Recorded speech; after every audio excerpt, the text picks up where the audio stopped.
This video is brought to you by my Patreon subscribers. Thank you for your support. My ultra-conservative parents used to think that after midnight, Disneyland would hold secret gay parties with orgies for the devil. The belief that Disneyland would host secret gay parties with devil worship is something that is so out of the realm of possibility that it might feel impossible to debunk or even respond to it. But this tweet actually reminds me of something I've seen many times before. Disney has always had a complicated relationship with the queer community, and though some seem to want to make it look like Disney only recently took a dramatic turn, backlash to Disney's growing relationship with their queer fans and employees is nothing new. And in the late 90s, people were waging war on the company, leading to conspiracy theories and even a rumor about Disney hosting a gay orgy. And the story behind that rumor is more complicated than you might think.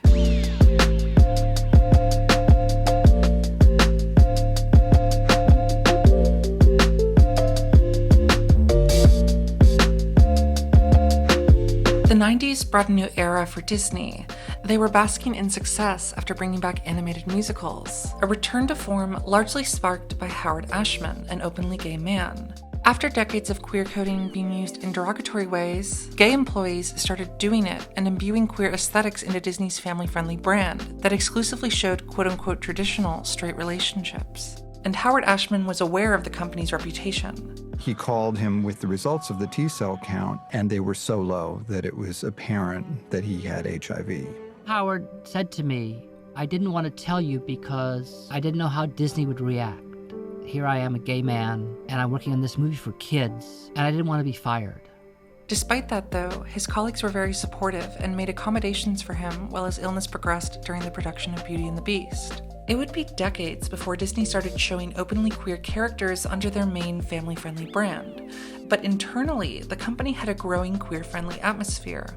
Employees started the first gay, lesbian, and bi organization at a large Hollywood studio. Disney extended company benefits to partners of employees in gay relationships, and gradually, the company began offering more public support for their queer employees. And at the theme parks, Gay Days was in full swing. What originally started as a casual meeting between message board friends became an annual gathering where queer people from all over come to Orlando to hang out at Disney World and at other events off-property. It's changed a lot over the years, with a version even popping up on the West Coast. And though this year will be the first year that Disney has hosted an official Pride event at one of their US theme parks, Gay Days has always been unofficial, being allowed by Disney, but with a distance. Disney has given nods to Gay Days in recent years, but their slight distance from it has always seemed like an attempt to please both queer people and queerphobes. And in 1997, that was even too much for the Southern Baptist Convention, and they voted to boycott Disney over many things, one of them being the company's tolerance of Gay Days. The American Family Association released a movie about the boycott and published the full list of reasons as to why it was happening. A few things included were the Gay Partnership Employee Benefits thing, Disney advertising in Out magazine, and even what the American Family Association described as the most passionate lesbian kiss so far on network TV. And they complained about the portrayal of a gay priest, a band with satanic themes, and Disney hiring a convicted child molester. And I think the grouping of those things with queer representation shows the real story being told. And at the time, that wasn't new within US queerphobia, but the effect is always the same. When you want people to think that being queer is villainous, all you have to do is make queer people look like villains. Disney didn't seem to be bothered by the boycott, and Gay Days continued to grow in popularity. And while other anti-gay groups simply protested the event when it happened, the Christian Action Network had other plans. And in 1999, they went to Gay Days to film the events. The video they made is unfortunately not available anymore, but it used to be on their website, and the most noteworthy part of it seems to have been a suggestive dance performed by two cast members at the Pleasure Island nightclub Mannequins. What this dance was is anyone's guess. The Christian Action Network said that it was simulating sexual acts, but David Smith from the Human Rights Campaign said that the dance was similar to routines performed around the country at both gay and straight clubs. A Disney spokesperson said that the two performers would be punished once identified, but it's unclear if that eventually happened or if they just said that to quiet the press. Also, keep in mind that the club is 21 plus and not near the theme parks. the Christian Action Network continued to target Disney, and they went back to future gay days to record more. And once they assembled enough footage, they went back to the press. Not only did we see men kissing men, but these shirtless homosexuals were twisting the nipples of each other and fondling the butts and groins of their quote-unquote lovers. And all this occurred right out in the open at a Disney theme park. Unlike the dance footage from earlier, I actually have a copy of this tape, and I don't think it's anything like they described it. For starters, a lot of the footage wasn't even shot at Disney World. A perfectly normal video of people partying at a pool was taken at a hotel off-property, and the interview clips where people talk about and show explicit things appear to have been shot in a vehicle, with no context clues suggesting that they were at Disney. The only footage in the video that appears to have been on property was at the same 21+ club from earlier. And unsurprisingly, the footage is perfectly normal. There are people dancing with some shots of a shirtless dance floor and people kissing. Nothing explicit and nothing out of the ordinary for an adult nightclub. But the Christian Action Network still said that this all happened right out in the open at a Disney theme park, despite the fact that this nightclub on Pleasure Island obviously wasn't a theme park. And when a Disney representative pointed out the obvious, that men aren't allowed to be shirtless at Disney World, CNS News reported that the video depicted numerous shirtless and nude men embracing each other and engaging in simulated sex acts in public areas. And the president of the Christian Action Network accused Disney of having different rules for gay days. And in that same article, Reverend Lou Sheldon from the Traditional Values Coalition said why he thought Disney should ban the event. This isn't an issue of discrimination, it's an issue of discernment. Homosexuality definitely is a social disorder. It is not genetic, it is acquired. So you need to be discerning about what is appropriate for children and what is morally right and what is morally wrong.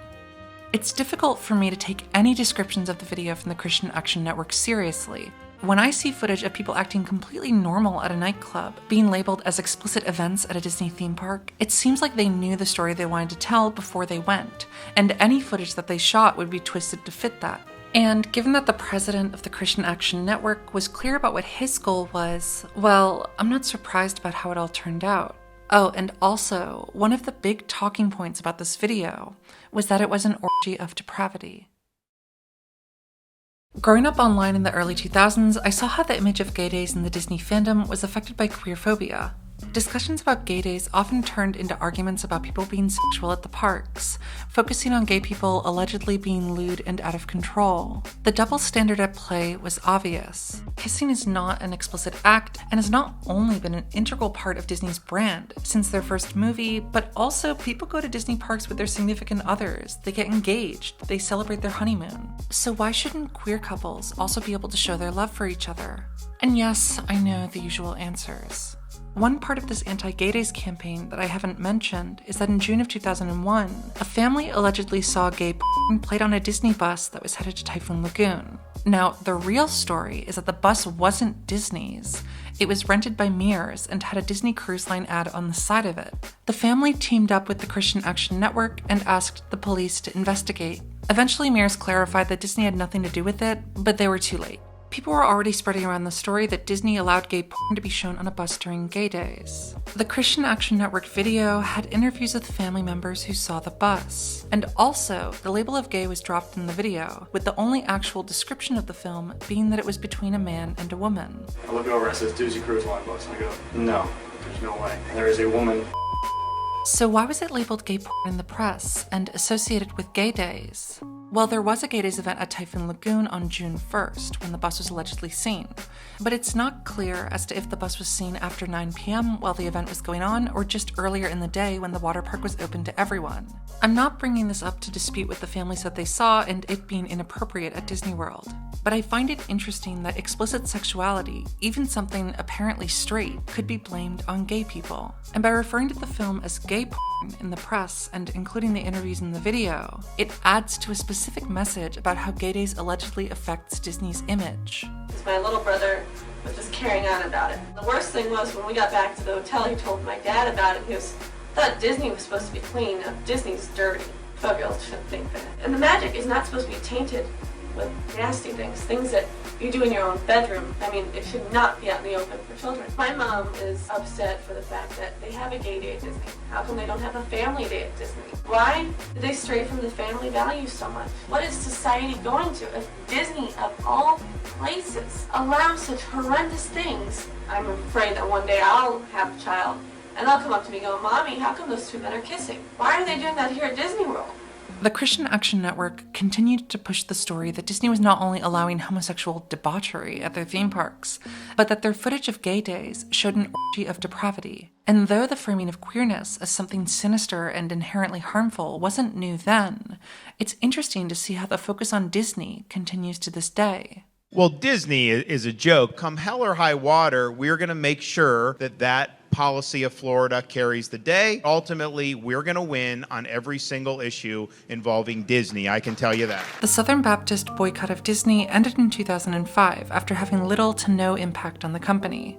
But I think the hysteria and queerphobia caused by anti-gay groups in the late 90s and early 2000s can still be felt in the current wave of anti-Disney backlash.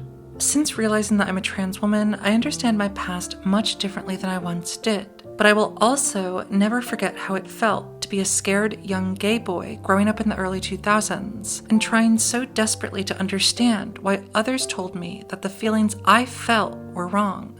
And when I see people today reference Disney hosting gay orgies, I'm brought back to that shame I once felt. I'm sure a lot of comments are just tasteless jokes, but every once in a while I read something and can't help but wonder what they've heard. I wonder if they just stumbled upon general homophobia about gay love being obscene, or if they've heard something from the decades-long game of telephone about how the gay agenda is destroying Disney. I guess I'll never know.